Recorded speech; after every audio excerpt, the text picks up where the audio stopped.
дня, уважаемые любители лыжных гонок. Продолжаем нашу трансляцию с города Сыктывкара, где через 2 минуты уже, может быть, даже чуть меньше, стартует мужской скиатлон. Стартует очередная гонка чемпионата России по лыжным гонкам.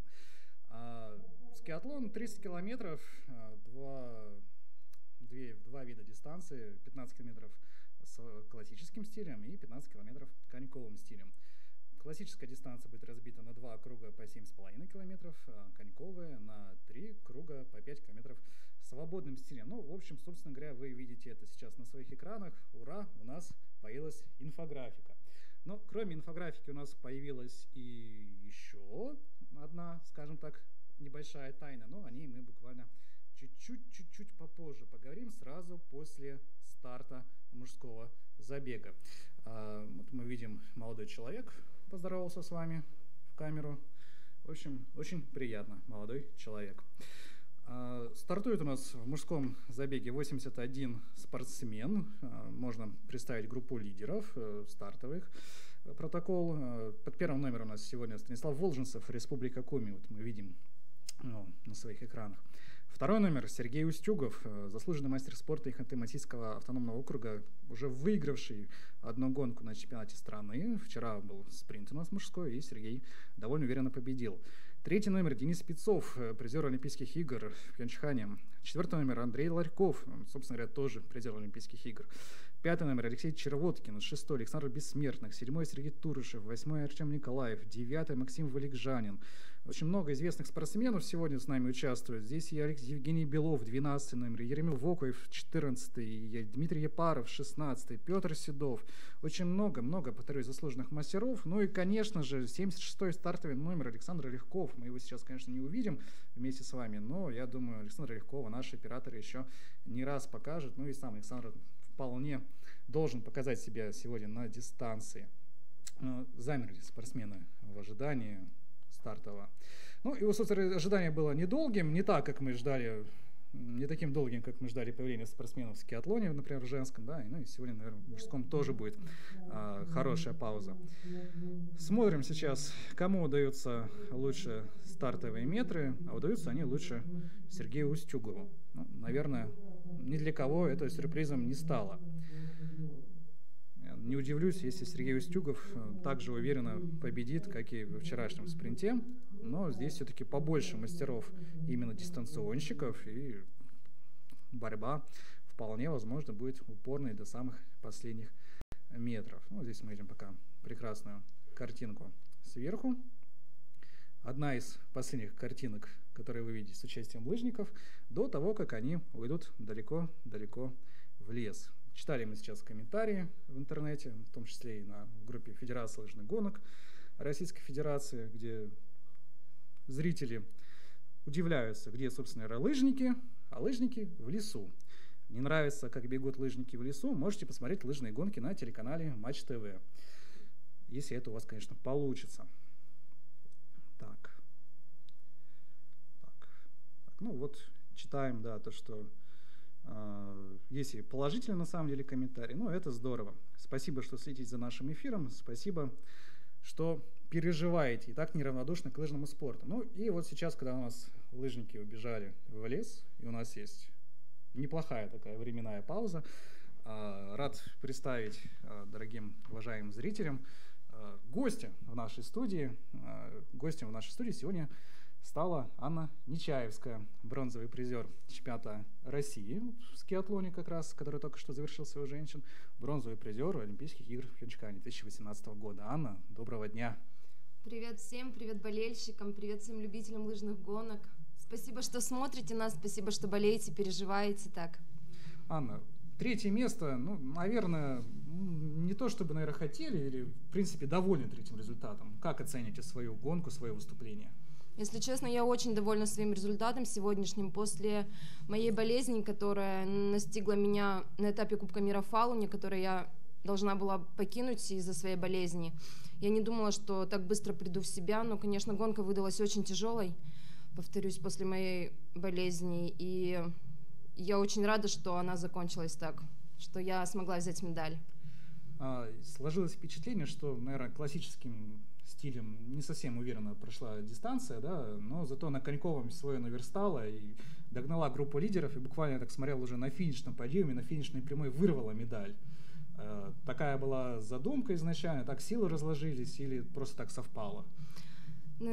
Классика, конечно, у меня оставляет желать лучшего, потому что в классическом ходе я послабее девчонок-лидеров, которые сегодня пришли в группе и от которых я так отстала.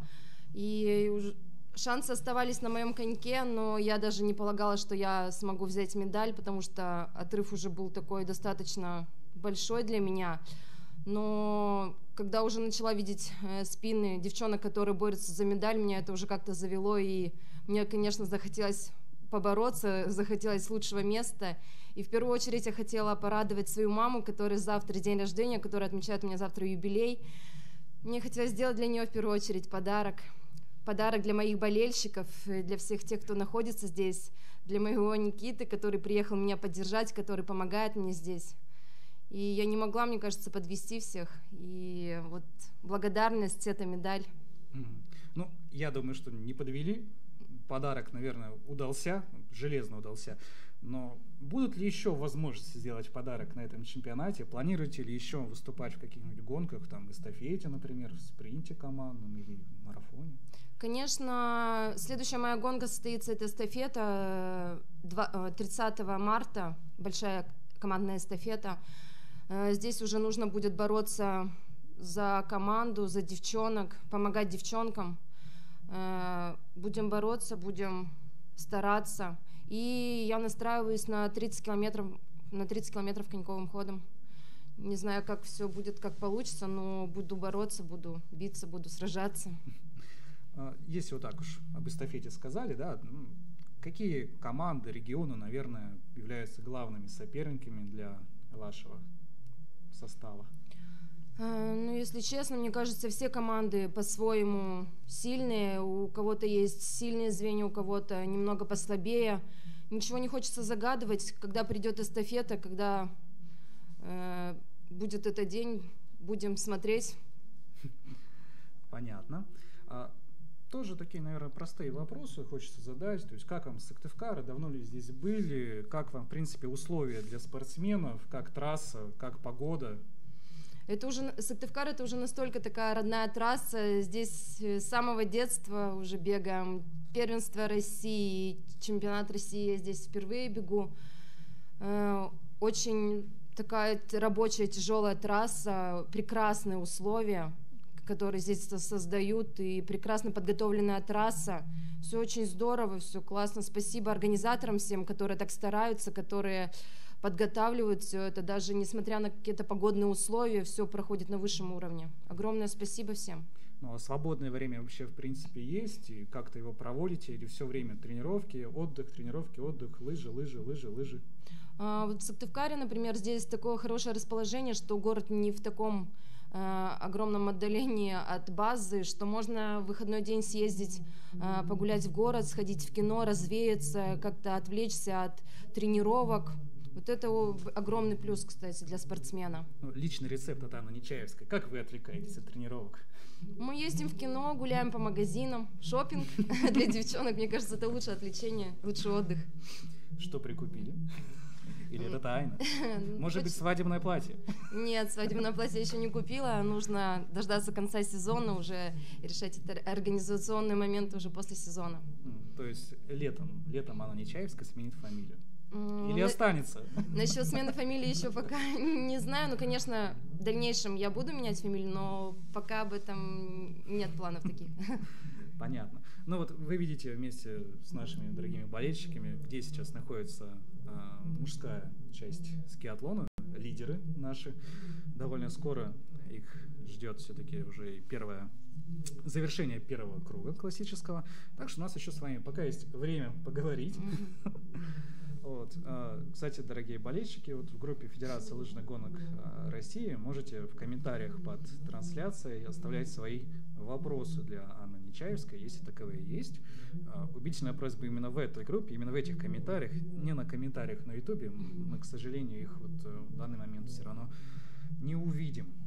Вот. поддерживаете ли вот кого-нибудь спортсменов вот сейчас вот, в мужском скиатлоне? Может, за кого-то переживаете, надеетесь, рассчитываете, что кто-то выиграет? Или просто пусть показывают красивую гонку? Если честно, конечно, пусть победит сильнейший. И, не знаю, конечно, хочется поддержать свою команду, Республику Татарстан. Это наши ребята. Андрея Ларькова, например, да, того же? Да, конечно. Хочется, чтобы ребята очень хорошо выступили, поддержали команду. Так что будем болеть за них, будем болеть за остальных, пусть победит сильнейший. Понятно. Ну, непосредственно в Сыктывкаре у нас до конца чемпионата страны или потом еще тренировки? Какие у вас, в принципе, цели до окончания сезона? Может быть, еще есть какие-нибудь старты или уже все, чемпионат России и отдых, разгрузочная часть? Сезон я заканчиваю чемпионатом России, 30-километровой гонкой своей коньковой. Здесь дальнейших планов на гонки у меня больше нет. Хочется уже съездить домой к родителям, где я не была с октября месяца, уже полгода. Я не была в родном Верховажье своем, в Вологодской области. Хочется увидеть со своими болельщиками. Все за меня болеют, переживают, все ждут домой. Так что в первую очередь хочется навестить родителей. Ну вот мы видим с вами сейчас промежуточные итоги, да, первая отсечка, лидирует у нас Александр Бессмертных, Иван Кириллов, второе место. Ну, первая семерка уже оторвалась довольно так... нет, у нас 73-е место. Да, но все равно в первой семерке есть Станислав Волженцев из Республики Коми. Очень надеемся, что наш спортсмен принесет для республики долгожданную медаль. Вчера, кстати, спринты успели посмотреть, попереживать, поддерживать своих ребят? Спринты я смотрела из окошечка в гостинице. Очень хорошо, у меня круг был просматриваемый. Так что, удобно, да? Да, я переживала, болела. По отсечкам не удавалось смотреть в общем, на сайте. Вы видите, что у нас здесь тоже такие своеобразные отсечки. Вот буквально сейчас во время скиатлона тоже у нас читал комментаторов, тоже говорили, где инфографика. Ну, ребят, конечно, извините, что есть, то есть. Вот инфографика вся, которая располагаем мы, располагаете и вы. Вот Анна не даст соврать. У нас в студии 2 микрофона, 1 экран телевизора. И мы, собственно говоря, рады и этому. Вот. Так, давайте посмотрим, что у нас появилось. Вот. У нас вот первый вопрос к вам, Анна. Было бы интересно узнать про подарок в 100 пар лыж и снегоход у вас. Рассказывайте. Этот подарок из 100 пар лыж и снегоход, он уже находится в Вологодской области. Все уже отправлено, и буквально завтра-послезавтра лыжи дойдут до моего родного поселка, до Верховажья, где будет встречать моя родная спортивная школа. Никто не будет обижен, ребята получат эти лыжи, моя школа получит снегоход, так что не переживайте, все хорошо. И за свои слова, и за свои подарки мы отвечаем, так что все в порядке. Прекрасно. Делаем все для того, чтобы лыжный спорт развивался на родине. Да. Тоже еще такой один вопрос появился. Спрашивает, почему все-таки выступаете не за Вологодскую область? Ну, так сложились обстоятельства. У меня мой молодой человек, мой будущий муж, он выступает за Республику Татарстан, и с этого года, можно сказать, я выступаю за эту республику. А душой и сердцем я всегда вологодская девчонка, за Вологодскую область. Так что... Понятно. Мы сейчас стали всей республикой после этих слов переживать за Юлию Белорукову. Как бы она не уехала в другой регион к своему молодому человеку. Но пока предложения нет, значит, можно там спокойно жить, да, в ожидании. Так. Кстати, если тоже зашла речь про подарок, автомобиль уже опробовали? Да, конечно, мы из Москвы его перегнали уже домой к Никите. Потом поедем к моим родителям на этой машине. А на родине что-то тоже, может быть, уже подарили, вручили? Или там, например, в том же самом Татарстане власти как-то наградили? Был ли торжественный прием? Вот нам все интересно. В Татарстане нас чествовал президент Республики Татарстан. Он вручил нам нагрудные знаки, медаль, орден за заслуги перед республикой. Благодарственное письмо получила моя мама, Нечаевская Надежда Александровна, за вклад. Вот. В Вологодской области, я, повторюсь еще раз, не была полгода, уже вот скоро поеду домой. Понятно. А тут еще вот вопрос. Люди очень интересуются. Вот видите, вот, интересуются все-таки, какая фамилия будет в будущем. Вот, видимо, хотят услышать, как все-таки фамилия у жениха. Пока я остаюсь, пока буду Нечаевская, а фамилия у меня Никита Сурков. Так, сейчас обновим наше приложение, наш сайт. Может быть, появился еще какой-нибудь вопрос. Видите, у вас сегодня получилось такое блиц, даже, наверное, не блиц, интервью длиной в скиатлон. Да. Так, Никита Сурков у нас на каких будет дистанциях бежать? Никита приехал сюда, он помогает мне, он помогает с откаткой лыж, и он здесь не бежит, не выступает. Он помогает нашим сервисменам, тренерам. Еще один вопрос. Здорово, видите, как прекрасно. Удалось пообщаться с болельщиками напрямую, посмотреть лыжные гонки. Будете ли снимать наклейки с машины? Наклейки... Никита мне предлагал эти наклейки, но мне, конечно, не хочется. Мне не в каждый день президент делает такие подарки. Пусть остаются, они мне не мешают. Какие виды тренировок больше предпочитаете? Лыжи-роллеры или имитационные упражнения? Имитационные упражнения — это очень тяжелые тренировки, но все тренировки хороши, все тренировки нужны, и лыжи-роллеры, и имитация, и кроссы, и силовая подготовка, которую мне очень нужно подтягивать. И в этом сезоне я хочу очень серьезно этим заняться, над силовой подготовкой. Кстати, если так уточняющий вопрос, вот летом на лыжероллерах тренируетесь где-то отдельно, и потом уже вливаетесь в состав сборной, готовитесь на старты, на сборы, или вместе с командой уже занимаетесь непосредственно? Этот год я подготавливалась со своим личным тренером Зориным Алексеем Николаевичем. Никита со мной ездил, помогал спарринг-партнерам. А с этого года я буду тренироваться в команде сборной, с тренером. Видите, вот, дорогие зрители, мы получаем вопрос, сразу получаем ответ, так что у нас такой формат довольно интересный сложился. Сейчас у нас судья-информатор объявляет о том, что подходит к завершению первый классический круг. Лидирует, если вдруг кто-то еще не видел, лидирует у нас Сергей Устюгов.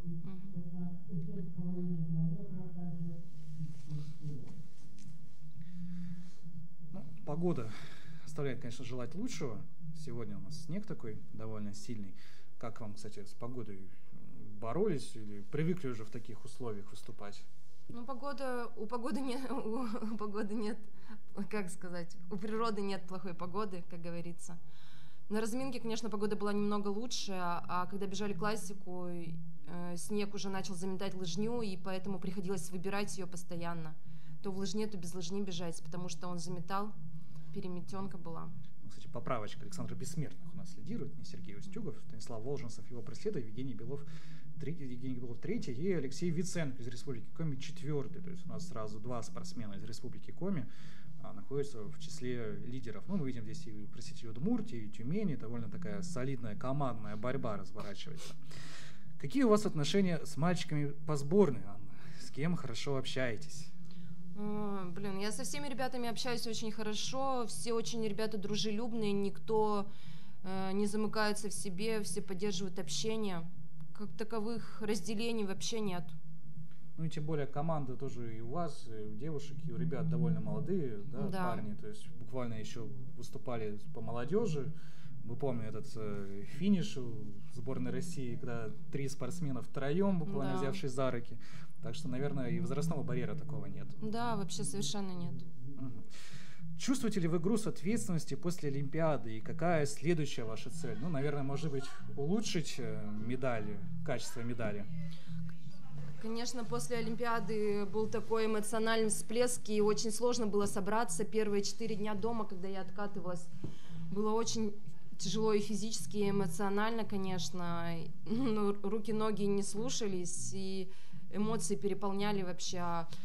Конечно, теперь уже не хочется перед болельщиками упасть лицом в грязь, хочется добиваться большего, показывать себя с лучшей стороны, показывать на все, что ты способен. Цели есть, и пока их не хочется оглашать, буду работать, буду стремиться. Ну, я думаю, что каждый все равно понимает, что есть такая цель — улучшить свой результат. Конечно, да. Со скольки лет на лыжах были ли успехи в начале, когда только начали заниматься? Ну, видимо, на детском, на юношеском, на юниорском уровне. У меня мама была в сборной СССР, она непосредственно тоже занималась лыжными гонками, и, может, у меня оттуда пошло это все, когда я с 6 лет каталась на лыжах по огороду. Сначала я даже вообще... На лыжах у меня не очень хорошо получалось бегать, кроссы в основном, а очень, более серьезно начала заниматься лыжами уже только после 9 класса. Понятно. Дорогие друзья, видим ваши вопросы, видим сейчас, и непременно их сейчас еще зададим. Тут еще видим вопрос комментатора, почему не бежит Большунов. Ну, честно, мы признаемся, мы не знаем, почему бежит Александр Большунов. Если вдруг увидим сегодня его здесь в боксах или после гонки, то непременно спросим. Мы предположить, что Александр просто экономит силы для выступления в других дистанциях. Все-таки скиатлон не самая такая дистанция, которая удобная для прохождения. Тут все-таки нужно настраиваться и на классику, и на конек, и дистанция все-таки 30 километров. Так что я вот готов поспорить, что Александр побежит в командном спринте. Вот. Ну и, наверное, в эстафете все-таки эстафетная четверка складывается там довольно солидной, с заявочкой неплохой на первое место. Ну вот мы видим, спортсмены сейчас выходят на стадион, лидирует у нас 6-й номер Александр Бессмертных. Ну, тут о лидерстве довольно сложно говорить, такая группа очень плотная. Я вам даже сейчас всех не смогу перечислить спортсменов, но здесь, наверное, этого и не требуется, да. Первый круг спортсмены завершают практически с отставанием в несколько секунд, укладывается на группу из 20, может быть, даже чуть больше людей. Здесь видим вот и 7-й номер Сергей Турышев, и 9-й номер Максим Валикжанин, конечно, и Алексей Червоткин, 5-й номер. Тут уже, видите, и Бессмертных уже, кстати, отошел чуть-чуть вглубь лидирующей группы. Ну, здесь, напоминаю, 2 круга классических по 7,5 километров, так что лыжи еще рано немножечко менять спортсменам. Кстати, вот на ваш взгляд, все спорили в 30-километровой гонке, завершающей практически на Олимпийских играх, вот Александр Большунов не поменял лыжи. Вот на ваш взгляд, правильно, неправильно? Или все-таки следовало поменять? Ну, как уже все говорят, что, конечно, нужно было поменять лыжи, но не мне судить об этом. Как Саша посчитал нужным сделать, так он и сделал, уже ничего не вернуть. Ну, может, конечно, нужно было следовать за лидером, за тем, кто стал олимпийским чемпионом, за Ивой Нискиным. Не было ли у вас желания перейти в биатлон? Вот такой тоже вопрос. Ну, тем более у биатлона сборной России-то, я смотрю, не все так хорошо, как у лыжной. Если честно, когда я училась в школе, еще жила в Верхважском районе, наш район сейчас славится тем, что с Верхважского района у нас 2-кратный олимпийский чемпион по биатлону Анатолий Николаевич Алябьев родом. И буквально вчера проводились областные соревнования в Сметанино, областной биатлон. И когда я тренировалась там, я держала винтовку в руках, я бегала с винтовкой раньше. Ну, мысли, конечно, и приглашали в биатлон. Ну, может, немножко какой-то страх у меня есть, что вдруг там не получится, а в лыжи я бы уже не смогла, мне кажется, вернуться. Ну, если что, еще никогда не поздно. Тут вопрос у нас тоже, бежит ли Легков, который у нас по 76-м стартовым номерам. Но вот Анна тоже говорит, не бежит. Ну, решил, видимо, тоже Александр не выступать. Ну, у девушек тоже, например, вот Юлия Белорукова, мы тоже ее не видели на старте. Так что вот ответ тоже на ваш вопрос поступил. Какой вид спорта еще нравится, зачем следите? Ну, я, конечно, всегда смотрю биатлон, потому что он все равно близок к нашим лыжным гонкам. А так даже не знаю, зачем я еще слежу. Хоккей, когда у меня смотрят дома, за хоккеем слежу. То есть молодой человек смотрит больше хоккей, не футбол? Да, он любитель хоккея у меня, конечно. И футбол он тоже любит, но он больше хоккей. Он раньше, потому что хоккеем занимался в детстве. То есть Анна Нечаевская теперь тоже переживает за хоккей и за кого-то, наверное, болеет, да? Ну, отдельно за кого-то нет, за команду. За сборную России? Да, за сборную России. Финал Олимпийских игр удалось посмотреть, может, даже вживую? Нет, вживую не удалось посмотреть, мы смотрели по телевизору. Переживали, видимо, конечно, так сильно. Да. Любимый стиль классика или конек? Ну, я думаю, что тут ответ уже был, но я думаю, ничего страшного, если повторите, где комфортнее выступать. Конечно, коньком. Классика у меня не совсем получается, но, конечно, хочется и классику очень подтянуть. Как говорится, если подтянешь классику, то и в коньке ты еще можешь прибавить. Так что есть резерв, есть к чему стремиться. Будем над этим работать в этом году. Вопрос тоже напрямую к вам. Почему не бежит Анна Жеребятьева? Ну, видите, невозможно в сезоне бежать все гонки. Ребята настроены, видимо, на какие-то определенные старты, цели и задачи у команды поставлены какие-то особенные. Поэтому Аня, мне кажется, готовится к классической гонке, где она чувствует себя более комфортнее и уверенней. А также про Сашу. Саша выстоял как этот сезон, очень хорошо, как он боролся, победитель и призер этапов Кубка мира, Олимпийских игр. Поэтому бежать все гонки на чемпионате России — это тоже очень тяжело. Как, мне кажется, он, конечно, очень хотел, но это тоже нужно понимать. Здесь мы видим на промежуточной отсечке лидерства захватил Максим Валикжанин, но поскольку мы видели с вами все вместе какая-то упорная, плотная группа, то, опять же, о шансах на медали пока говорить, наверное, рановато. Совет вам от наших читателей, что не надо в биатлон. Там не совсем все хорошо, и там беспорядок, Анна. Так что оставайтесь, пожалуйста, в лыжных гонках. Давайте сейчас еще раз обновим сайт. Поступил ли новый вопрос? Вообще, часто ли так вот удается пообщаться с болельщиками, с людьми, которые следят за лыжными гонками, которые переживают за вас напрямую? После Олимпийских игр очень много вопросов, поздравлений поступало в Инстаграме, в Директе. Конечно, хочется всем ответить. Я не хочу никого обидеть, если кому-то там не ответил, но просто физически не хватает времени всем ответить. Я все вижу, все, что вы мне пишете, как поздравляете, как переживаете. Я очень это ценю. Ну вот кому удается ответить, я отвечаю по возможности, конечно, общаюсь.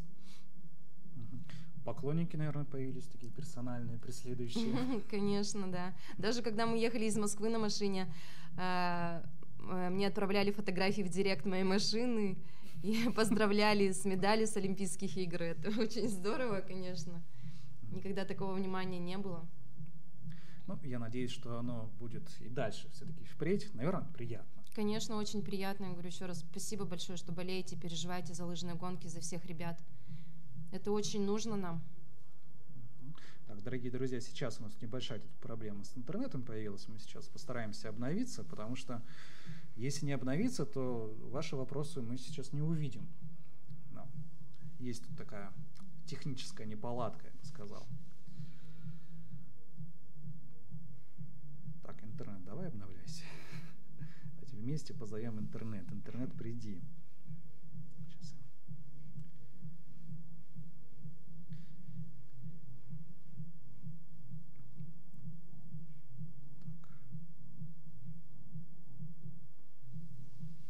Просто не очень хочется лишать возможности людей получить ответы на интересующие их вопросы. Так. Нет, это не здесь.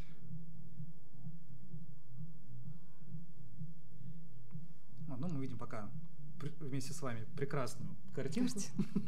Как, кстати, отель, как гостиница. Гостиница вообще хорошая, и никогда к ней нареканий не было. Мы постоянно живем здесь. Все очень здорово, классно. Вот, пришел еще один вопрос. Нам удалось обновиться. Маленькая победа на земле Коми. Как проходил отбор в эстафетную четверку и по какому критерию распределяли этапы? Все решалось на коньковой гонке. Кто побежит коньковый этап, на классический этап были уже девчонки распределены. А насчет того, кто побежит какой этап, для меня, конечно, это было сюрпризом, что я бегу завершающий 4-й этап. Ну, зато, наверное, на 4-м этапе такая, есть, с одной стороны, сложность, потому что на вас ответственность, но зато понятно, где усилиться, где ускориться, и ввели, наверное, по соперникам. Да, конечно, лежал такой груз ответственности, и я можно сказать, даже не немножко переживала, но когда уже вышла на старт, тренера дали мне указание, что не нужно рваться за лидерами, это понятно, с кем придется бороться, нужно делать свою гонку в первую очередь. И я старалась делать то, что в моих силах, провести свою гонку, не обращать ни на кого внимания. Но такая огромная поддержка болельщиков с трибун была, и по трассе, конечно, это очень здорово было там, как подбадривали они и придавали силы тебе. Тут вот благодарят вас за ответ про Александра Легкова, потому что много болельщиков интересуется, почему он действительно не выступает пока что. Все хотят его очень увидеть. Ну, я думаю, Анна тоже. Мне кажется, он в эстафете большой, он побежит. Сейчас Саша, мне кажется, по-моему, если не соврать, если немного приболел или болел после болезни, он был, я не знаю. Но в эстафету, мне кажется, он бежит. Не хотелось ли в Корее русской еды?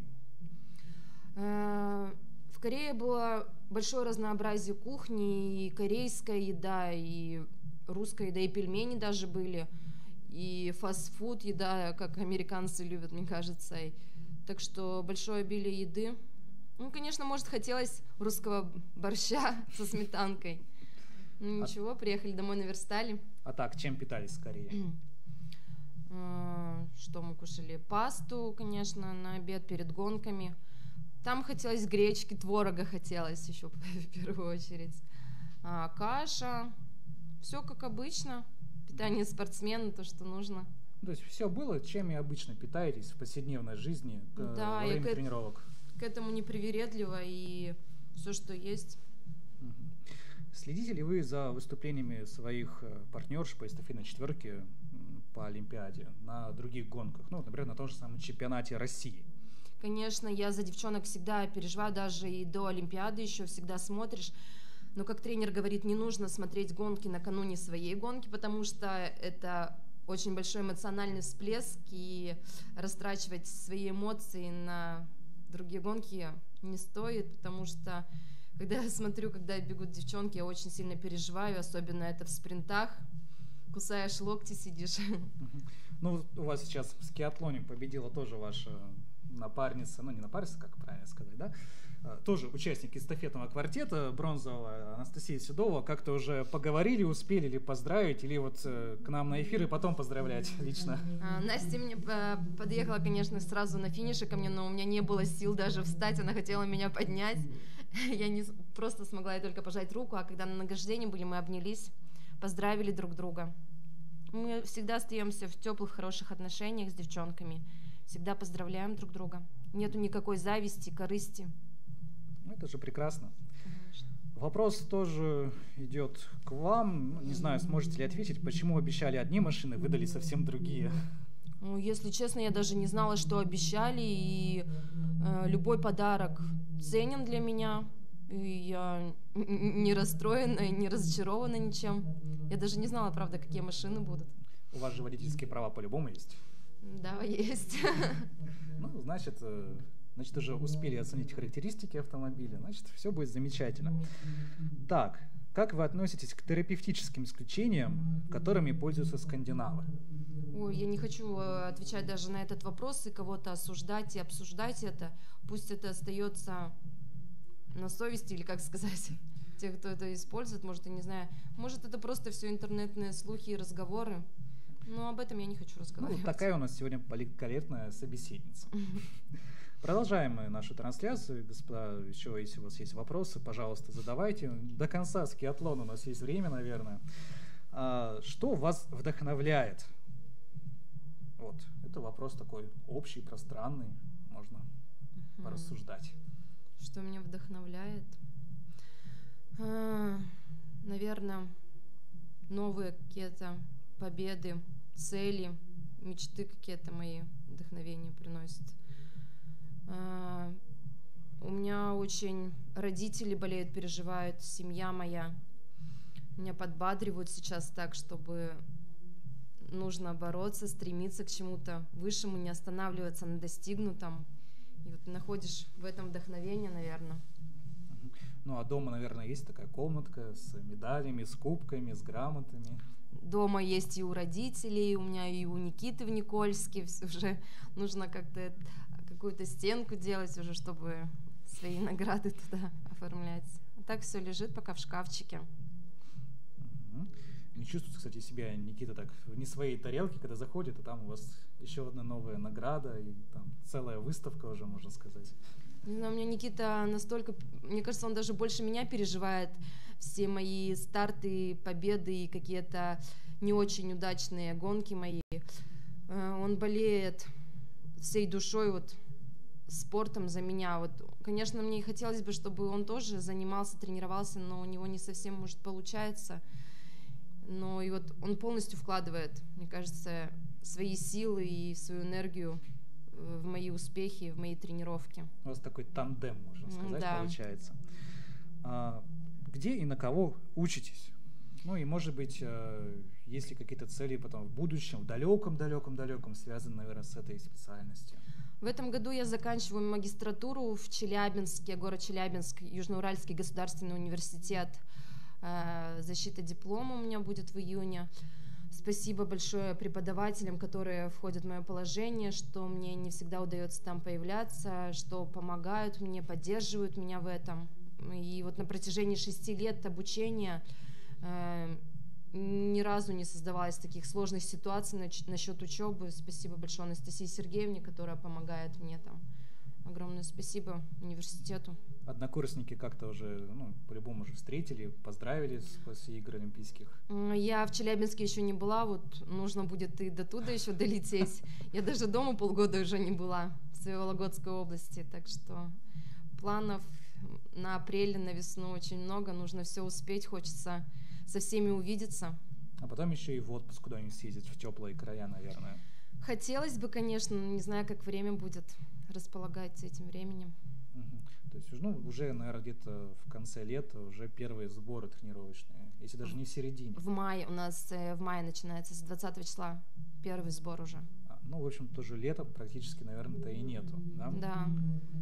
Вот мы сейчас пока видим, как уже совсем скоро завершат классическую дистанцию мужчины, а пока мы видим этот прекрасный, замечательный кружочек, движешься среди леса, вам еще один вопрос по предпочтениям, по фильмам, музыке, какие предпочитаете, какую музыку слушаете? Фильмы я люблю с непредсказуемой развязкой, какие-нибудь такие интересные. Комедии, конечно, не люблю ужастики. Я, кстати, когда выходила в Инстаграме в прямой эфир, спрашивала у ребят совета, какой фильм посмотреть. Насчет музыки, я больше люблю русскую музыку. И все зависит от настроения. То есть можно и рок, можно и хип-хоп? Нет, рок я не очень, у меня душа к року лежит. А ее любимый исполнитель, может быть, все-таки есть в таком случае, которого включаете в машине регулярно? Мод люблю. Мод. Надеюсь, что Мод это у нас услышит. Все-таки одним поклонником больше. Причем таким красивым, известным и доброжелательным. Как вы общаетесь с лыжницами из других стран? Дружите ли? Вот Елена Вяльби как-то рассказывала в одном из интервью, что в свое время они ездили друг к другу в гости, к своим соперницам. А вот у вас как? Знаете, вот даже на Олимпиаде мы сейчас были, когда бегали кроссы на тренировках, норвежцы, девчонки такие дружелюбные, всегда поздороваются, улыбаются. По трассе, когда я катала тренировку, словенки, девчонки тоже разговаривают на ломаном английском, пытаешься как-то объясниться, спросить, как дела, еще что-то. По возможности, да, конечно, общаешься с кем-то. В том числе и с Марит Бьорген. Я говорила, вот она здоровается, улыбается, а так, чтобы прям общение у нас такого нет. Вообще в лыжах у вас есть ли человек, не идеал, а ориентир, к которому стремитесь, чьи достижения перебить? Конечно, не знаю, все девчонки сильные. Главное, чтобы вы потом просто были в будущем ориентиром. Да. Наверное, вот так, да? Да. Сейчас мы смотрим промежуточные результаты очередные. Иван Кириллов возглавляет гонку, но, опять же, здесь в 2 секундах лидирующая группа, и там дальше тоже отставание не такое уж и большое. Тут все, молодые люди интересуются ситуацией с норвежцами и с астматиками. Дорогие друзья, мы уже все-таки говорили, что мы не будем на такие вопросы с Анной отвечать. Все-таки это немножечко неполиткорректно, и это довольно много информации в интернете, половина из них это слухи. Слухи мы не комментируем, правильно? Да. Как вы думаете, какая работа вам по душе? Сможете ли вы сидеть в офисе как обычный человек? Или это все-таки фитнес-тренер вам больше по душе? Кстати, я иногда об этом задумываюсь. Мне кажется, как люди сидят в офисах целый день за компьютером, мне кажется, это так тяжело. А насчет своей будущей работы я, конечно, не думала. Пока тренируешься, вот это моя работа, это то, от чего я получаю, не знаю, какой-то кайф. Выхожу на тренировку, выхожу на гонку. Понятно. Но как люди работают в офисе, вот так, как и мы с вами сейчас сидим, вот, перед экранчиком, смотрим. Только здесь у нас лыжные гонки, а у людей в офисе числа, тексты, ну и прочая муть, скажем так, прямо. Ну вот мы видим сейчас снова выходят к стадиону лыжники. Это значит, что у нас сейчас будет наконец-то смена лыж, смена с классических на коньковые. Кстати, вот задавался вопросом, как-то отрабатываете смену лыж специально или все-таки не уделяете внимания этому элементу? Ну, это больше перед гонкой, накануне гонки отрабатываешь смену лыж, буквально минут 15 работаешь над этим, а чтобы так на каждой тренировке нет, такого нет. Ну, давайте сейчас чуть-чуть буквально посмотрим, пока у нас есть возможность у наших спортсменов, да, вот 10-й номер у нас Артем Мальцев, представляющий Нижегородскую область, Республику Мордовия, лидирует, его там уже преследует 3-й номер Денис Спецов, Тюменская область, простите, 36-й номер Илья Порошкин, нашего лыжника, не заметил шестерку, Илья Порошкин, 36-й номер.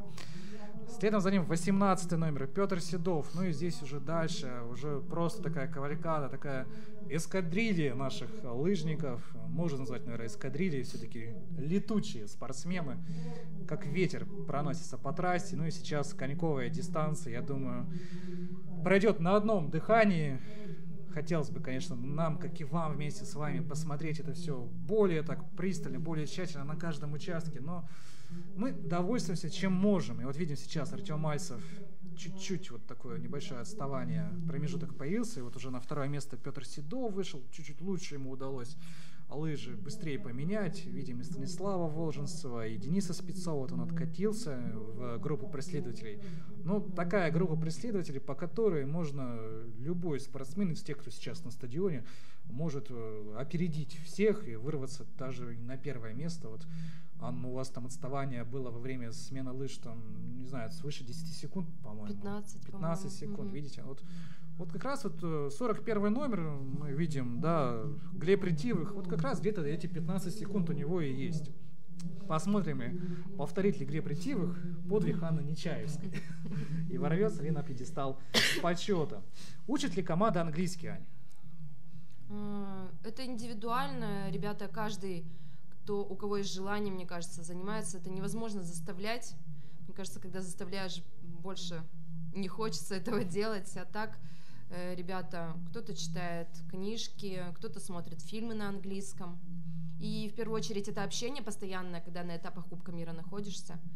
Если общаешься, общение, вот это. Ну, вы английский лично.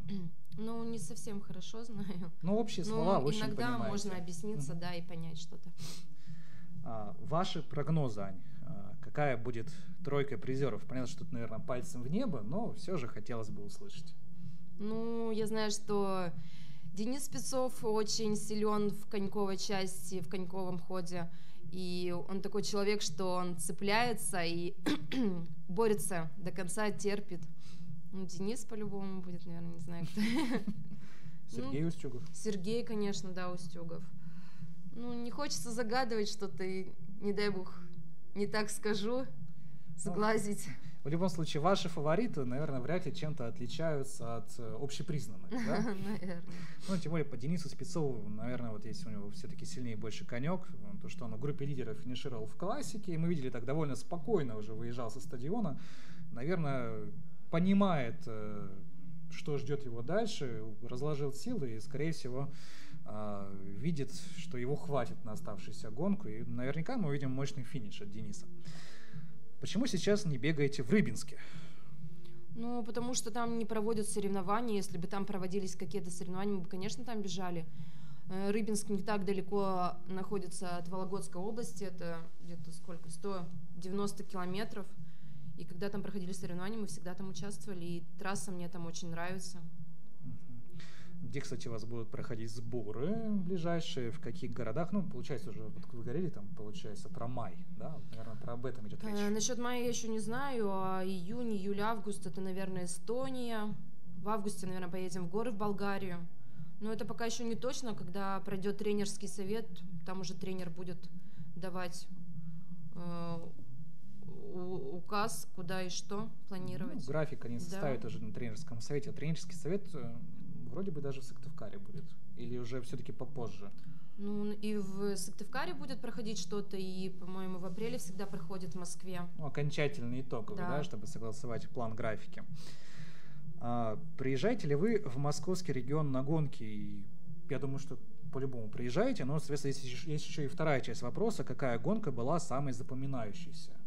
В этом сезоне, если именно, то, конечно же, это Олимпийские игры. Эмоции оставили очень хорошие, очень теплые эмоции. А в целом, по карьере, может быть, что-то еще превосходит, чем те эмоции от эстафеты на Олимпиаде? Моя первая медаль на международном уровне, это, наверное, в 2011 году тоже мы эстафету бежали на первенстве мира по юниорам с девчонками, заняли 2 место, серебряную медаль взяли в Эстонии. Тогда тоже очень долго не было медалей у девчонок на мире. Вот это запоминающая медаль. Конечно, Олимпийские игры. Для меня все медали и все победы и призовые места по-особенному важные. Так что... Еще один вопрос тоже поступает. Мне очень радует то, что наши болельщики так активизировались. Да? Как вы относитесь к марафонам?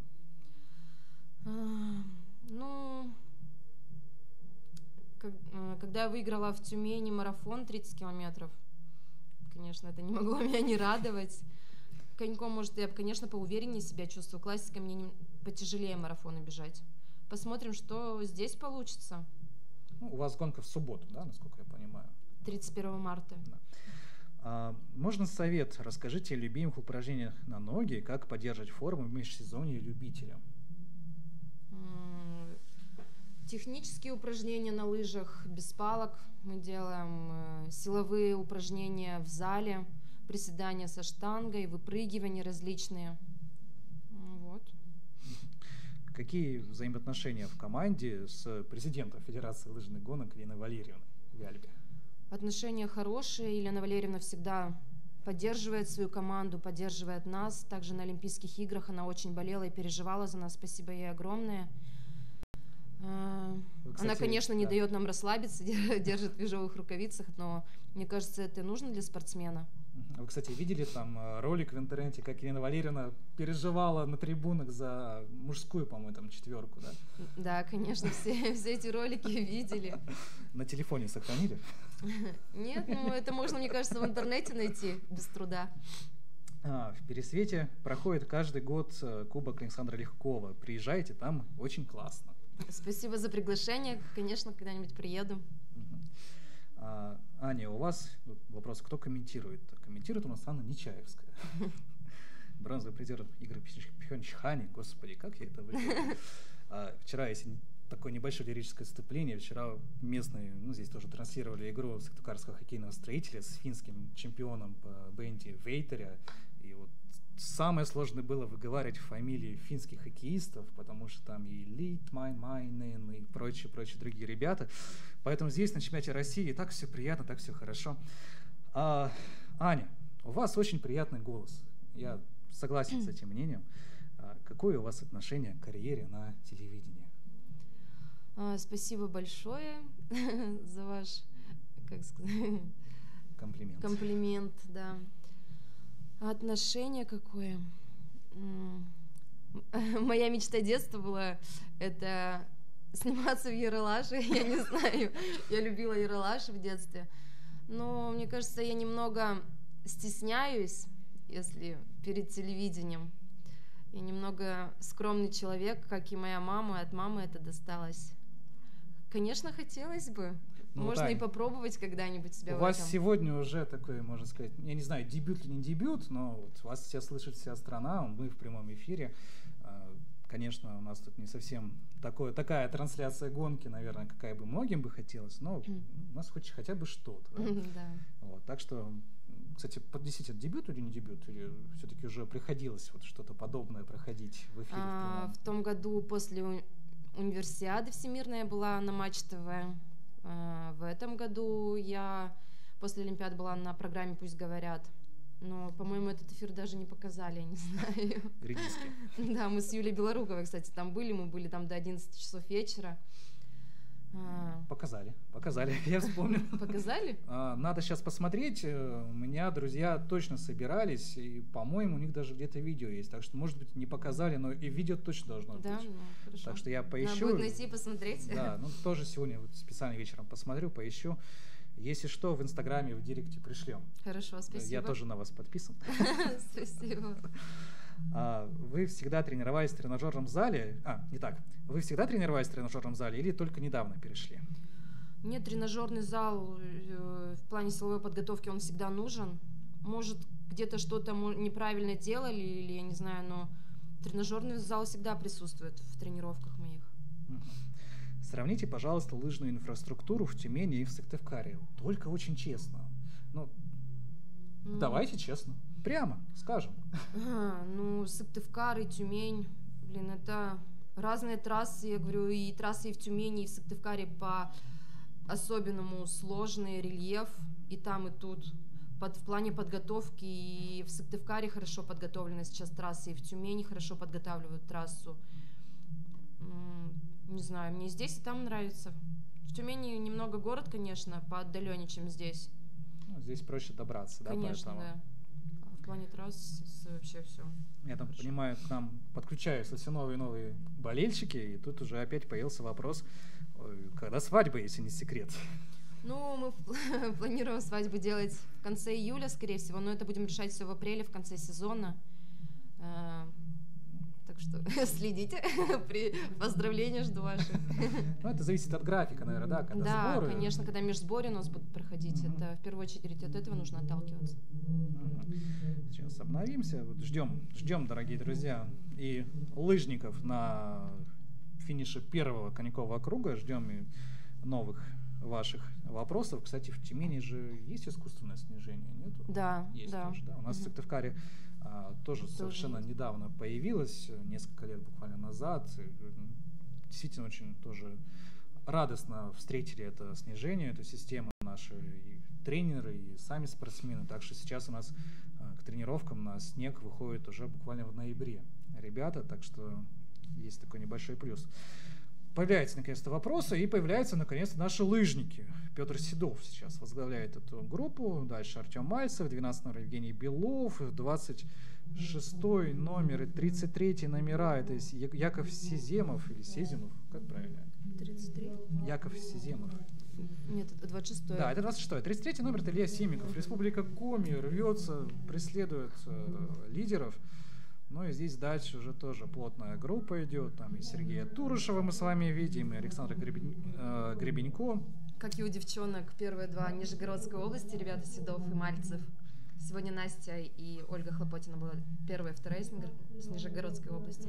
Видимо, хорошо подготовленные лыжи. Ну, на смене лыж еще была все-таки Ольга Царева из Республики Коми. Да. Вы ее обогнали на самом финише. Извините.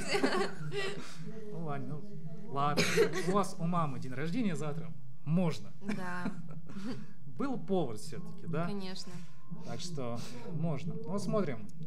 Такая действительно интересная группа. И Станислава Волженцева здесь отмечаем. Еремила Вокуя. Вот Еремил вчера досадно упал прямо перед финишным подъемом. Наступили ему на лыжу. Но сам Еремил признался в интервью, что это, наверное, все-таки было случайно, потому что там перед поворотом на финишный подъем там мало было места для 5 гонщиков. Шли они довольно так же плотно. Там яблоко здесь не было между ними упасть. Так что у Ермила есть шанс сегодня все-таки пробиться в медали, сделать то, что не удалось вчера.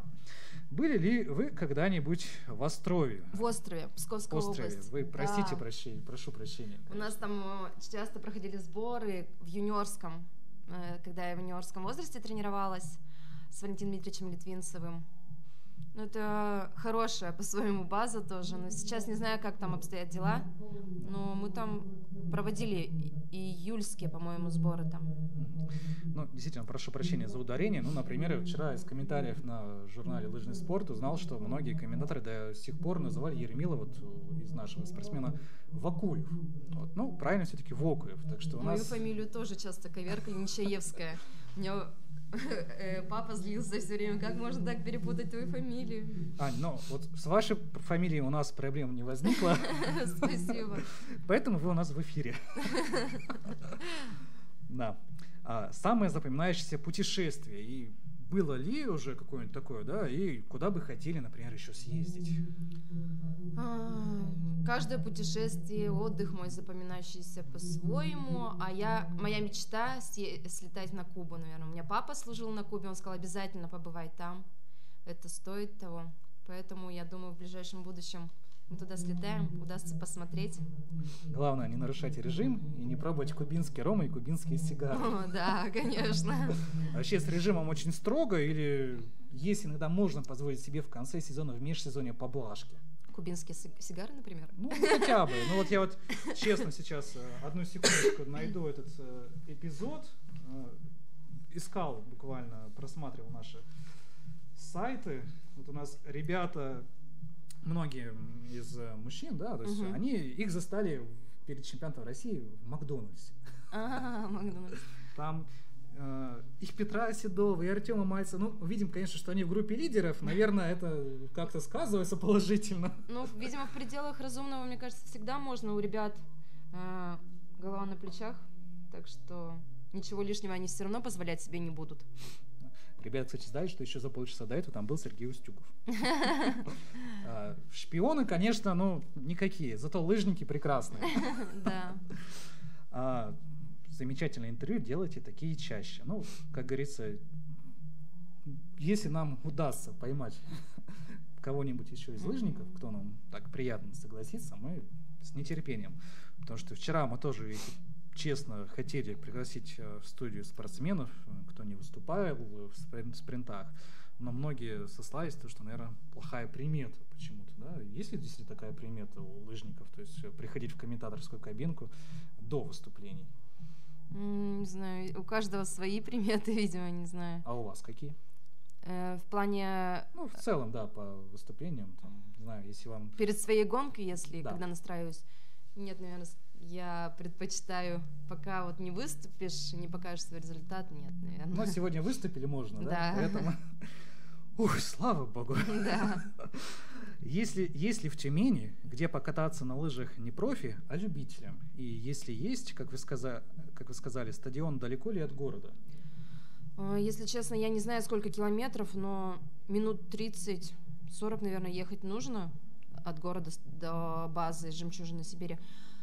Там хорошо в плане того, что и для спортсменов профессиональных подъемы все, эта трасса есть, и есть где откатиться можно, равнинные участки. Вот даже вот в Сыктывкаре здесь очень хорошо сейчас сделано то, что прекрасное место для откатки большой протяженности, без подъемов. Это очень здорово, где есть такое, где присутствует. Спасибо. Ну, мы видим, сейчас спортсмены питаются по возможности, да, на таких промежуточных пунктах. Данила Доценко, кстати, показали 44-го номера из Республики Татарстан. Да. Из вашей, ну, не хотел сказать родной, но все-таки уже, наверное, можно сказать, что-то есть такое близкое. Все-таки выступаете за цвета именно этой команды, и вот мы видим, лыжники у нас пробегают в кадре. Один из таких немногих эпизодов дня. Вопрос еще один к вам. Служите ли вы в Вооруженных силах Российской Федерации, как Юлия Белорукова, и какое у вас звание? Я старший сержант МВД. В МВД. Ань, ну вот Юля тоже была сержантом, все-таки сделали лейтенантом. Ждем и для вас повышения, наверное? Конечно, хочется. Не будем ничего загадывать. Ну, дорогие руководители Министерства внутренних дел Российской Федерации, мы ждем хотя бы лейтенанта. Да, лейтенант Нечаевская. Звездочка российских лыжных гонок должна все-таки иметь 2 звездочки на плечах. Можно маленький, можно и побольше.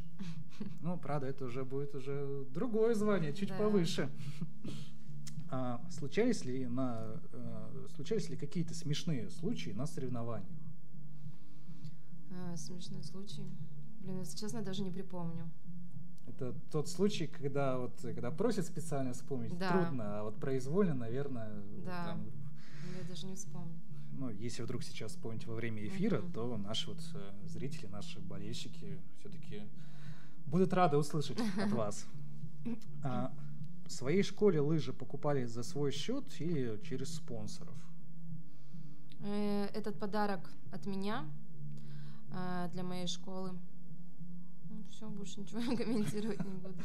А лыжи там, ну так вот, если углубиться, там Fischer, Atomic. Лыжи не только Fischer, там и других фирм лыжи. Немного попроще есть, немного попрофессиональней. Там и лыжи, и палки, полное оборудование. Вот еще один вопрос. Как раз мы говорили про про Данила Доценко, что не сказать, Дениса Спецова, про питание как раз, да, вот чем вы питаетесь на трассе в гонке, каково это на вкус, ну, я даже, наверное, добавлю, вот сейчас тоже в скиатлоне, питались ли или нет? Да, я пила, наводим специальные напитки, вот, допустим, на марафоне в Осло на определенных участках кто-то давал воду, под конец дистанции за 8 километров до финиша мы пили Кока-Колу, из которой выпущены были газы, чтобы не газированная была. И которые напитки мы наводим, изотоники, гипотоники. Вкусно? Да, вкусно, все вкусно, когда захочется пить. Понятно. Кстати, вот разговаривали о приметах, вот мы тоже с Юлией Белоруковой записывали интервью, не сейчас, конечно, года 2 назад.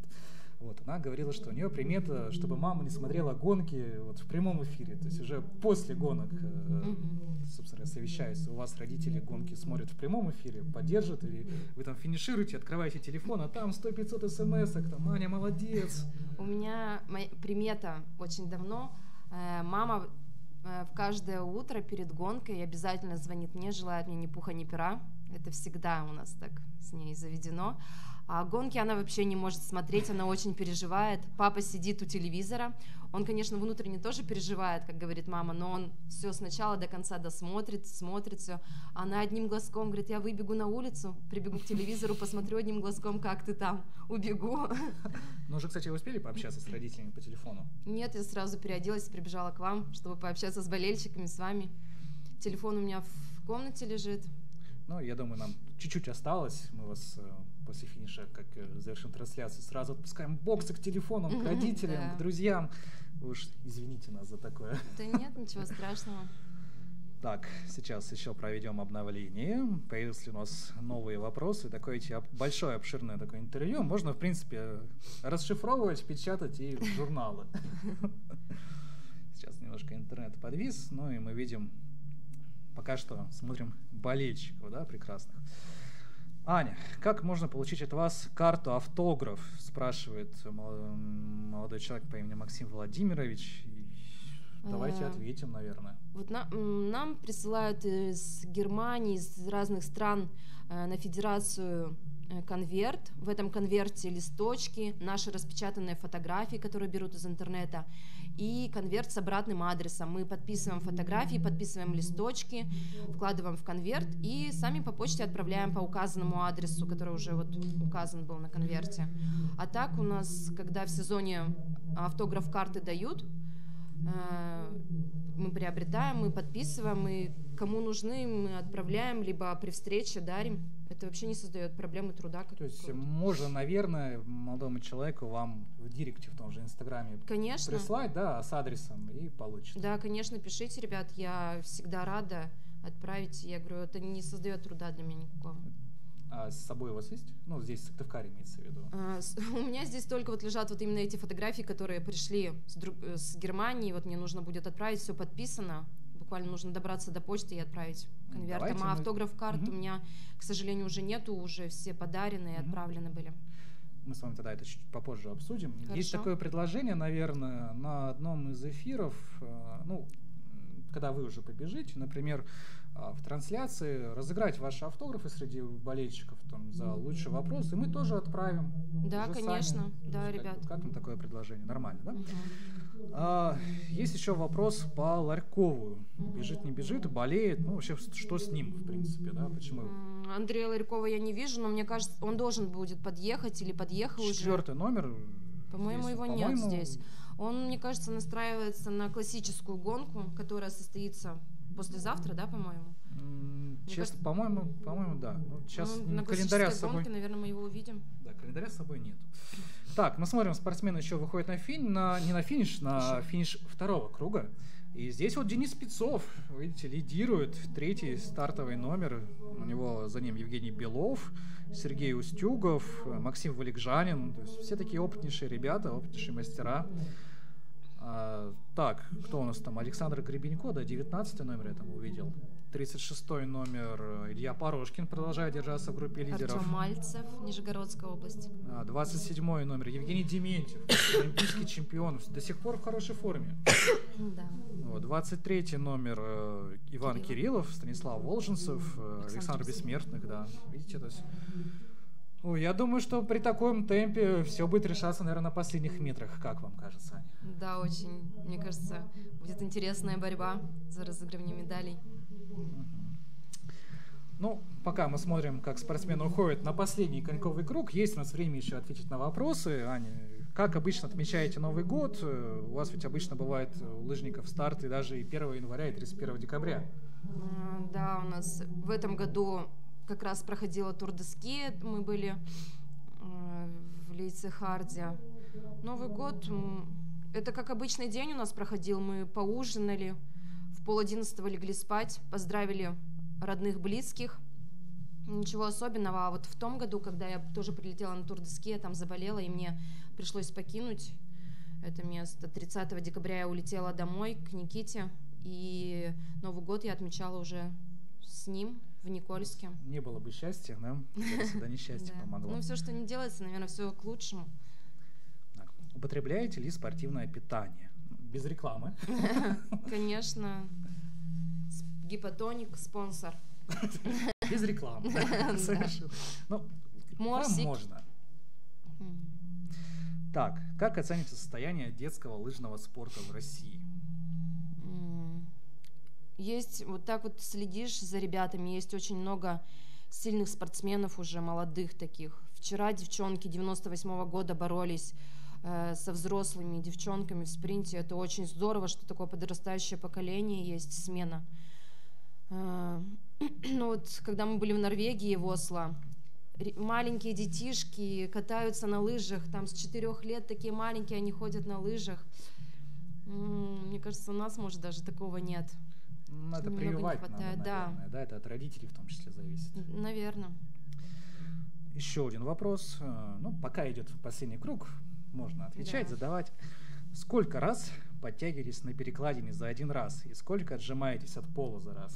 Это очень мое слабое место, если я скажу честно, руки, над которыми нужно работать, над силовой подготовкой.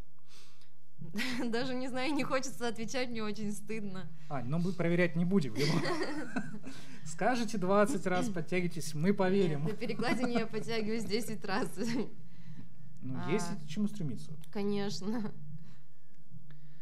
Ань, войсковая часть 30616-4 Нижегородской области передает вам привет и болеет за вас. Ждем новых побед. И это как раз тот самый молодой человек, который спрашивал вас автограф-карту. Так что войсковая часть 30616-4. Это просто все за вас сейчас. Спасибо большое. Спасибо за вашу поддержку. Я все читаю, все вижу, мне все передают. Очень приятно, что вы нас поддерживаете так. Вы крутые все такие, я не могу. Просто, я говорю, комментарии многие прям до слез так, когда так поддерживают. Ну, здесь нам показывают не лидеры все-таки, да, это 72-й номер, 71-й Ильшат Нигматуллин, Максим Толкачев. Вопрос еще один из Вологды. Можно ли стать олимпийским чемпионом в провинциальном городе? Конечно, можно. Главное ваше желание, трудолюбие, характер. Мне кажется, нужно показывать свой характер, ни перед чем не пасовать. Так что все в ваших руках, все в ваших силах, дерзайте. Я бы, наверное, хотел тоже добавить, конечно, про олимпийского чемпиона вопрос. У нас Сергей Устюгов пока еще им не стал, все знаем из-за чего, скорее всего, это не от него зависящие причины, но уже стал одним из самых сильнейших лыжников в мире, и Сергей Устюгов точно не из столицы, не из какого-то крупного города. Выходил недавно репортаж на портале Sports.ru с его деревни, с его вот такой малой родине, где до сих пор Сергей помнит, где там интервью с его тренером первым. То есть, если кому не лень, можете в интернете загуглить, найти, прочитать. Действительно, очень потрясающий репортаж, очень такой живой, интересный, показывающий о том, что можно стать действительно титулованным спортсменом, одним из сильнейших в своем виде спорта, даже если ты не из Москвы, не из Санкт-Петербурга, даже из какой-нибудь деревни. Россия — страна возможностей, хотя бы в этом, да? Пользуясь случаем, хочется, конечно, вот пока вопрос из Вологды был, передать большой привет Вологодской области, всем, кто поддерживает меня, всем руководителям, кто такой большой вклад внес в мою подготовку. Даже несмотря на то, что я сейчас выступаю за другую республику, за Республику Татарстан, которая не менее тоже помогает мне и поддерживает меня. Но я говорю душой и сердцем, я с вами. Спасибо большое за вашу поддержку. Спасибо всем. С какими мыслями принимали эстафету на Олимпийских играх? Ну и еще один следующий же вопрос. Не обидно ли, что отстали в эстафете от Швеции и Норвегии, и стал для вас последний этап неожиданностью? Про неожиданность вы уже отвечали, наверное, да? Но на остальные вопросы, пожалуйста, ждем. Конечно, я перед своим этапом я очень волновалась. Я видела, как идут девчонки, как борются. Но когда мне Настя передала эстафету, я все мысли откинула назад и пыталась, я говорю, еще раз повторю, сделать свою гонку, никуда не ломиться, потому что понятно, что всякое может случиться, и тут нужно смотреть правде в глаза, насколько сильные спортсменки бежали со мной на этапе. Конечно, хотелось бороться, но я сделала все, что было в моих силах. Если кого-то разочаровала, прошу прощения. Ну и то, что мы взяли медаль, для нас это была такая радость. Спасибо девчонкам за эту работу. Спасибо всем болельщикам, кто был там и переживал за нас и поддерживал. Не знаю, смотрю на вас, не знаю, как вы можете кого-то разочаровать, по-моему, только радовать. Как относитесь к тому, что в юношеском спорте тренера выхолащивают спортсменов? И какие у вас успехи в юношестве? Такой тоже вопрос появился. Даже не знаю, как это прокомментировать. Кто-то, может, и форсирует подготовку, я не знаю, это дело каждого тренера. За всех же мы не можем правильно отвечать. Да, конечно, у каждого тренера свои цели и задачи, видимо, на этот период, на этот возраст. И пытаются, видимо, максимум какой-то выжать из спортсмена. Им же тоже нужно отвечать за этот результат в их возрасте. В юниорской команде, когда я попала к Валентину Дмитриевичу, у меня не было таких прям серьезных результатов. Буквально год тренировок с ним, и там я уже могла бороться на первенстве России за призовые места и за звание чемпионки первенства России. Сейчас пока отвечали на вопрос, было промежуточные результаты на завершающем круге. Опять же, ничего не изменилось, кроме того, что поменялся промежуточный лидер, но это тоже сложно говорить. Там 0,2 доли секунды Александр Бессмертных лидирует, Денис Спецов, Евгений Белов, Артем Мальцев, Сергей Устюгов, Максим Валикжанин, Евгений Дементьев. Действительно, тут 2 секунды разницы для этой группы, это действительно мизерная все-таки. Увидим сейчас скоро уже на финише спортсменов. И пока еще один вопрос. Участвовали вы на соревнованиях в Чебоксарах? Были ли на трассе? Как она вам? Знакомы ли вы с Татьяной Акимовой? В Чебоксарах я не была, а с Таней Акимовой я познакомилась буквально на этих Олимпийских играх с Ульяной Каишевой и с Таней. Девчонки очень дружелюбные, общительные. Чего больше сказать не могу. Люди уже выходят в раш, уже спрашивают, кто убил Кеннеди. Кеннеди убил Ли Харви Освальд. По официальной версии. Может быть, и не он. Может быть, Кеннеди убил американский империализм. Почему на Кубке мира эстафет стало меньше? Раньше было по 5 гонок, сейчас только на чемпионате мира или Олимпийских играх. Да. Вот это я тоже не могу на этот вопрос ответить. Тоже бы хотелось и на этапах Кубка мира бегать эстафеты, как и ребята-биатлонисты, у них тоже много проходит эстафет. Вот в этом году у нас эстафета была единственная на Олимпийских играх. Вам нравится тоже эстафеты выступать? Ну да, конечно. Такой дух командничества заодно. Тут уже борешься ты не за себя, ты борешься за команду, ответственность такая. Угу. Так, ждем еще вопросов. Наверное, на парочку и троечку мы еще успеем, если что, ответить. Напоминаю, что у нас уже сейчас к финишу приближается мужской скиатлон. В студии у нас Анна Нечаевская, бронзовый призер и Олимпийских игр в Пхенчхане 2018 года, и чемпионата России по лыжным гонкам этого года. Буквально час с лишним назад Анна выиграла бронзовую медаль в скиатлоне. Чуть не просто ли сказал, выиграла, ну, я думаю, у вас еще будет все впереди, и следующий скиатлон хотя бы шаг по шажочку к золоту мы придем. Спасибо. Так, давайте сейчас еще раз. Вот уже Сергей Устюгов вышел в лидеры, бежит к своему второму чемпионству наш известнейший спортсмен. Конечно, действительно досадно, что не видели мы его на Олимпийских играх, но Сергей показывает свое мастерство, доказывает, что он и без них является настоящим признанным мастером. Максим Валикжанин, Петр Седов, Артем Мальцев, Евгений Белов, Евгений Дементьев, Денис Спецов. Вот чуть-чуть появилось отставание-то, как мы видим, да, между пятым и шестым, между Евгением Беловым, Евгением Дементьевым, и вот Денис Спецов чуть-чуть подотстает. Наверное, пропустились финальный такой спорт от Сергея Устюгова. Федерация лыжных гонок нужно обязательно добиться, чтобы чемпионаты России шли в прямом эфире на Матч ТВ, поскольку это и есть пропаганда лыжного спорта. Знаете, сколько людей, в том числе школьников, смотрели лыжные гонки с Олимпиады? Очень много.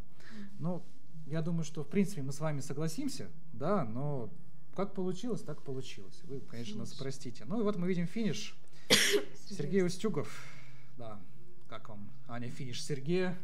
Серега вообще, конечно, он очень сильный, молодец. Денис. Денис, давай. Да. Денис, кстати, тоже родина его, Вологодская область, Волжага, поэтому я за него переживаю. Мой земляк. Да, мы поздравляем сейчас Сергея Устюгова с вторым чемпионством, наверное. Да, наверное, точно. Сергей Устюгов побеждает. Девятым Максим Валикжанин, второй. Вот кто будет? Денис или... Ну, Ань, наверное, все-таки не Денис. Наверное, не... Артем Мальцев, да, все-таки. Скорее всего. Ну, я думаю, что вы тоже Денис видели. Денис возьмет свое еще, значит. Да. Я думаю, что все-таки без фотофиниша, наверное, было видно, да, там чуть-чуть не хватило Денису буквально до бронзы. И Артем Мальцев, да, 10-й номер, Нижегородская область, Республика Мордовия. И мы видим сейчас еще Станислав Волжинцев из Республики Коми финишировал уже, даже, не стал уже выкладываться, понимая, что там уже не добиться ничего. Ну, давайте, ребят, вот последний вопрос к вам от нас пришел, мы на него ответим, мы будем завершать трансляцию. Как вы относитесь, Аня, к смешанным эстафетам, вот, например, в биатлоне, да, там, где женщины с мужчинами бегут, нужны ли такие эстафеты в лыжах? Ну, мне кажется, да, это было бы очень интересно и захватывающе. Хотелось бы такое попробовать и испытать, как это вообще. В биатлоне очень интересно это смотреть, смешанные эстафеты. Почему бы в лыжах это не попробовать? Сейчас еще раз обновимся. Да. Так, собственно говоря, у нас подходит к концу мужской скиатлон. Получилось, наверное, не совсем зрелищно с точки зрения трансляции картинки, наверное, как мы хотели бы все вместе взяты. Но давайте еще добавлю ответ на предыдущий вопрос про Матч ТВ. Да. Но, к сожалению, какие есть мощности в Сыктывкаре, такие вот мы и получаем. И пропаганда лыжного спорта — это не только телетрансляция, но и проведение чемпионатов страны в различных городах. То есть если мы можем, конечно, проводить чемпионаты каждый год в Ханты-Мансийске, в Тюмени, где это позволяет, но это будет больше пропаганда именно для ребят, которые там живут.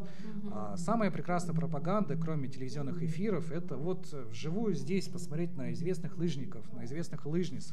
Вчера, когда Сергей Устюгов, Ксения Александра Большунова окружили толпу людей в ожидании автографа, ну вот это и есть пропаганда, когда тоже дети реально не отпускают спортсменов, хотят сфотографироваться, хотят реально быть похожими на них, в том числе и на Анну Нечаевскую. Так, сейчас показывают, что Денис Спецов все-таки выиграл 3-е место. Вот это мне интересно. Ну, Фотофиниш, видимо, все-таки был, или нам с этой камеры показалось так, ну, здорово. Я думаю, сейчас это надо было видеть, дорогие друзья, как Аня показала, это вот Денис. Если все-таки Денис, мы просто рады за Дениса будем все вместе, да, дождемся, наверное, тогда сейчас еще чуть-чуть итогового результата. Вот. И тогда ответим на последний вопрос. Вот уж точно последний. Пользователь Бен Родригес, от вас последний вопрос. Как российская сборная на этапах Кубка мира относятся иностранные спортсмены? Они относятся хорошо. Это тоже на Олимпийских играх много вопросов задавали, как нам относятся спортсмены. Ничего с их стороны плохого мы не видели, никаких задирок или еще что-то там, взглядов каких-то, не знаю. Я этого не замечаю или просто даже не заостряю на этом внимание. Спасибо большое. Аня, подведем, наверное, промежуточные итоги. Да, вот мы сейчас все посмотрели, дистанцию нам показывают, логично, что победил Сергей Устюгов, вторым финишировал Максим Валикжанин, и, я так понимаю, все-таки судьи определили с помощью фотофиниша все-таки, что третье место Денис Спецов. Ну, практически вы же угадали 2 из 3. Да. Может быть, еще и в провидцы, в букмекеры пойдем? Нет? Нет такой мысли. Ладно, спасибо вам большое за то, что составили нам компанию. С вами трансляция действительно прошла живее, ярче, солнечнее, интереснее. Я так понимаю, что любители лыжных гонок, наверное, все-таки тоже не остались равнодушными. Большое вам спасибо. Спасибо вам за приглашение. Спасибо, что следите за нами, переживаете и болеете так. Я еще раз повторюсь, это очень нам нужно и очень важно для нас. Спасибо большое всем. Ну и вам еще раз спасибо. Желаем удачи в оставшихся гонках чемпионата России, в эстафете, в 30-километровой гонке. Ну и не только, наверное, на чемпионате России, вообще в дальнейшей карьере. Ждем от вас будущих побед, ждем от вас прекрасных выступлений, ну и ждем от вас спортивной, крепкой и надежной семьи. Спасибо большое. До свидания. До свидания, друзья. До будущих побед. Увидимся уже во вторник.